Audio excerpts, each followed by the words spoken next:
The school students attended the seminar to raise their self-esteem and hopefully improve at school, but they were told that there aren't any easy solutions, and although others can be supportive, ultimately it will be left up to them. The seminar was one of a number to be held throughout Australia by John Townsend, who began the program in Coffs Harbour. What I'm trying to get across to them is to increase their own self-image.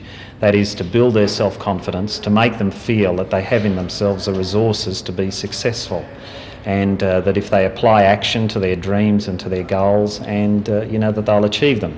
What I'm also trying to get across is that if you're going to be successful in life, doesn't matter what field you're in, you must get your relationships with people right, and so that's a very important part of the course.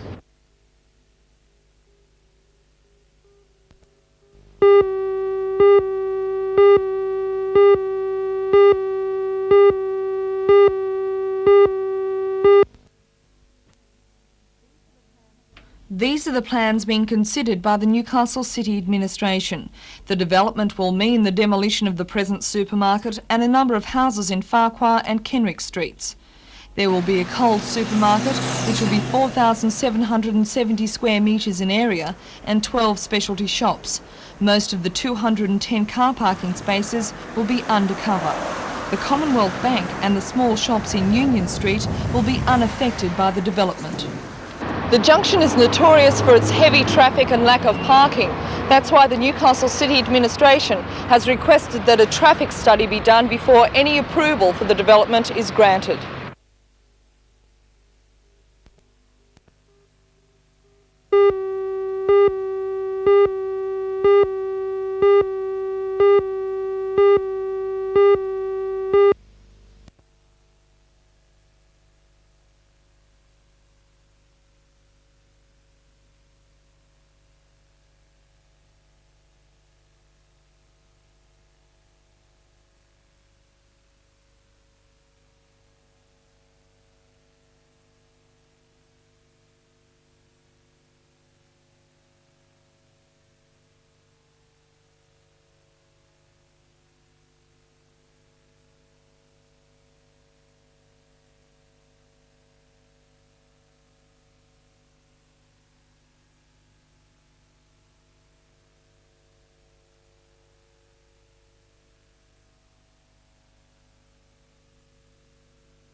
The venue for the exhibition is the gallery level of the Newcastle Workers' Club, and it's appropriate that many of Carl Hensel's works were shot in the same building.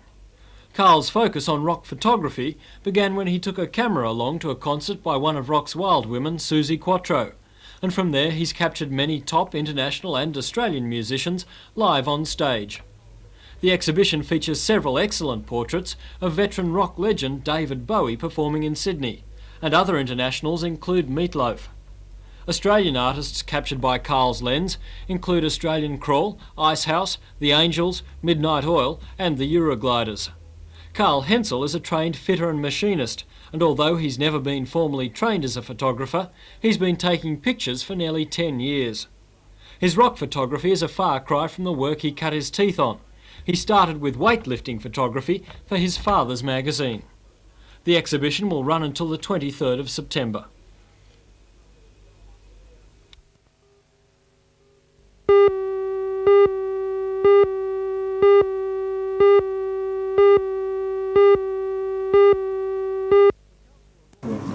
For Councillor Roy Taylor, it was the luck of the draw that gave him his 5th successive year as President of Port Stephens Shire. In the ballot, the vote was 6 apiece between Councillor Taylor and Councillor Warwick Bremner. But for Councillor Taylor, as for Councillor William Hollier, who was the new Deputy President, it was down to a draw to fill the leadership positions. I'm a bit of a veteran in draw out the hat situations, and Lady Luck has stood by me on, this is the 2nd occasion. And I think the unusual thing that came out of it was it wasn't only a draw out the hat for the presidency, it was also a draw out the hat for Vice President or Deputy President and the 2 chairmen of the various subcommittees. It's checking and speaking to the staff that have been with Council quite a long time. I believe that it's a record, it's never been heard of in their time, that you have 4 ballots for 4 main positions. Roy Taylor is understandably delighted with the result and believes his re-election will give him the chance to see out the Council's Salamander project. In my mind, I've had an object to complete. I wanted to see the Salamander project right through, and had discussions with the Minister last Saturday. I was fortunate to be at the launching of the ferry at the dockyard and was able to talk to Mr Stewart. And my main object is to see Salamander through and get it up and running. That's my main reason for standing this particular time.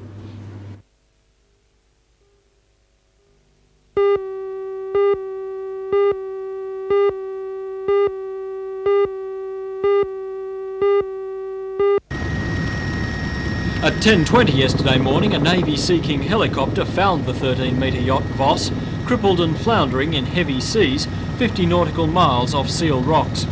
The yacht left Broken Bay on Monday morning, bound for Lord Howe Island, but at around midnight the Voss capsized in the massive 12-metre swell.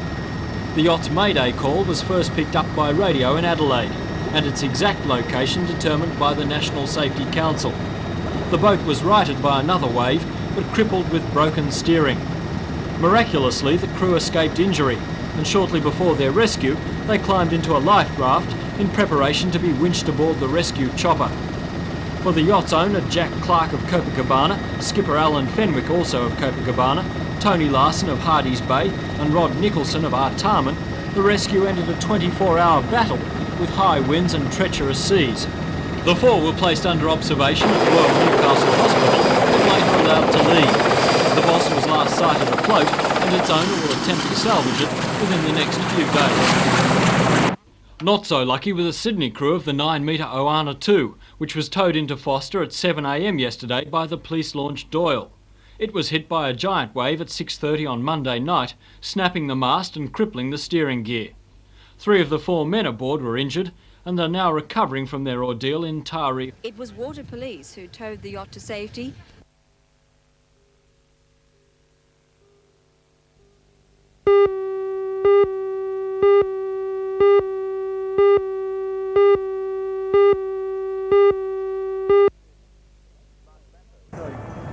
Mark Mather reporting. The Lake Macquarie Council has backed a plan to build a tourist tramway along the shores of Cockle Creek. The Newcastle Tramway Museum's plan has had many setbacks, but for the first time seems close to reality. I'll have full details in NBN's Hour of News at 6 tonight.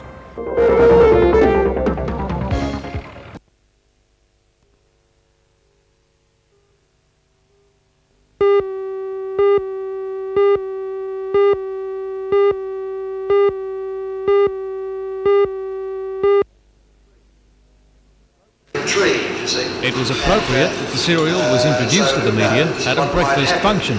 The product, called Sustain, was scientifically designed by the Institute to give our athletes a nutritional advantage over their counterparts in other countries. A percentage of the profits will return to the Australian Sports Institute. Federal Minister for Sport, John Brown, was on hand this morning to launch the product. No matter how hard we train our athletes, no matter how good the scientific backup is, nutrition, of course, is the most important part of the whole makeup. High-energy athletes like these Australian representative gymnasts need a diet high in complex carbohydrates. Factors such as the salt and potassium ratio are vital for balance of muscle tissue. The food must be nutritionally balanced but low in fat and sugar. If this sounds technical, it's because it is. Sports, science and medicine have a very important role to play in the improvement of top athletes. The Institute has established a relationship between diet and a sportsman's ability to cope with stress. Under laboratory conditions, scientists using these instruments can measure how much energy an athlete can produce without depending on oxygen. A series of probes and tubes are attached to monitor the performance. Even the heart rate is checked using the latest ECG equipment. The cereal was tested to provide a long-term energy release to working muscles, and this is contrary to an isolated surge that most other foods provide. For instance, this athlete has been working on the treadmill for the past 2 hours. He's just walked the equivalent of 25 kilometres. He needs to be sustained. The man who developed the food is the Institute's Dr. Richard Telford. Well, there are two main reasons we did it. One, we wanted our athletes to have good cereals. Secondly, Kellogg's are giving part of their profit back to Australian sport through the Institute. Well, that's great. Tomorrow we present part 2 of our series and visit some Novocastrian sportsmen and women making their mark at the Institute in Canberra. How did you first get started?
The area at the southern tip of Lake Macquarie and Lake Munmorah features the highest concentration of coal-fired power stations in the state.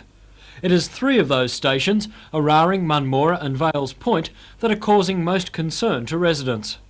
Tom Burke, the president of the Lake Munmorah Progress Association, says his group are not against power stations, but says they are concerned because they believe the power stations in the area are emitting dangerous pollution levels. Our main grievance is the emission coming from the Vales Point and the Munmorah Power Station, which is affecting the health of the residents of Lake Munmorah. In what sorts of ways is it affecting the health? Well, mainly respiratory trouble. That's our main concern. There's children who are having trouble with their asthma. The high incident of asthma in this community, I believe, from medical reports, is higher than any other area, and it is the main cause of it, I believe, is from the power stations. Whilst there is no firm medical evidence that this high incidence of respiratory problems is directly caused by the power station emission, they remain an identifiable environmental factor. One resident, Judy Challoner, says her 9-year-old daughter's health rapidly deteriorated shortly after the family moved to Lake Munmorah 2 years ago. It declined very rapidly and she became an asthmatic. And what did the doctor say about the condition? He said it could be contributed from the outfall of the powerhouses. And had she suffered from anything like this before? No. So I was very alarmed to find that a lot of children at school were on Ventolin puffers and other medication. I found it very distressing. What sort of levels? Out of 33 children in kindergarten at that stage, it was approximately half. The residents' view that the power stations are emitting dangerous pollution levels is contradicted by local expert Howard Bridgman. In 1983, Mr Bridgman, a Newcastle University academic, published a report with other academics on the pollution levels in the Lower Hunter. He says any additional power stations in the area would lead to dangerous pollution levels occurring regularly. But he says at present the levels are well below the safety standard level. The power stations on the overall average, say on a yearly basis, together would produce maybe 5 to 10 micrograms per cubic metre of sulfur dioxide. That's considerably less than the US or the New South Wales standard. However, under certain meteorological situations where you have low-level inversion, you may occasionally, for short periods of time, all up to a few hours perhaps, get concentrations that are much higher in certain areas. For example, in our report, through our modelling, we've established that it's possibly you might be able to get up to 200 micrograms per cubic metre for short periods of time. Does the Electricity Commission, in your mind, have anything to answer for over the pollution levels emanating from power stations in this lake area? Based on our present and past research, I would say at the moment, no.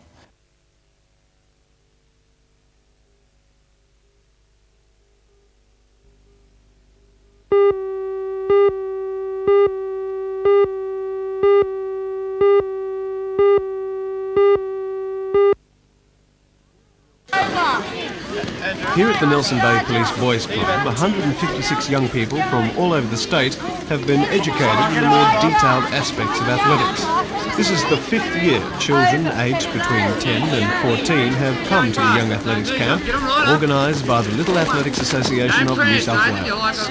Morning is involved with event coaching. We've got very specialised coaches that do the event coaching, and afternoon is recreation type, play training type things where we try to get the children fit. We trick them into being fit actually, because instead of going out and asking the kids to do 4 laps of the oval or 5 laps of the oval, which they wouldn't do, we invent things such as orienteering and paper chasing, where they run for at least an hour, which you're looking at 10 kilometres or something like that, and they love it. 2 other education officers, along with 7 support staff, coordinate the training, as well as indoor leisure programs and various sports. There's a cross-country run, orienteering, and on the last night, a fancy dressed disco, just for the fun of it.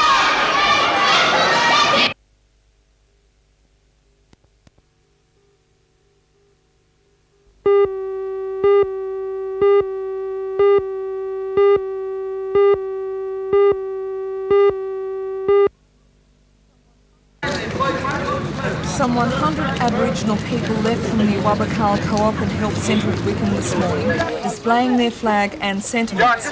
This is the second National Aboriginal Week this year. The first, held in July, was a date chosen by the Aborigines themselves. The second, this week, was chosen according to the Aborigines by politicians. They say it was forced upon them without consultation, and they were told there would only be government funding for the week in September. The Aborigines resent this dictatorial approach, but they say at least it gives their problems twice as much exposure. John Heath. We've got the shortest life expectancy of any group of people in this country. We've got the highest rates of unemployment. We've got the worst outcomes in the education system. We've got the poorest levels of housing. We need land rights, in fact, to overcome that, and a march such as this gives us an opportunity to again bring that to the awareness of the public. At the conclusion of the march, the Aboriginal flag was hoisted atop the Christchurch Cathedral. The theme for this year's Aboriginal Week is Understanding It Takes the Two of Us, and a number of activities aimed at increasing that understanding will be held throughout the week.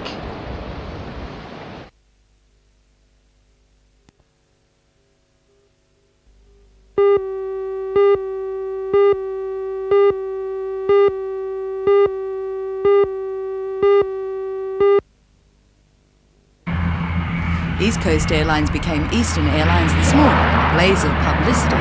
The new colours and name were unveiled at Williamtown today, when the company's brand Atlantis will be in the business.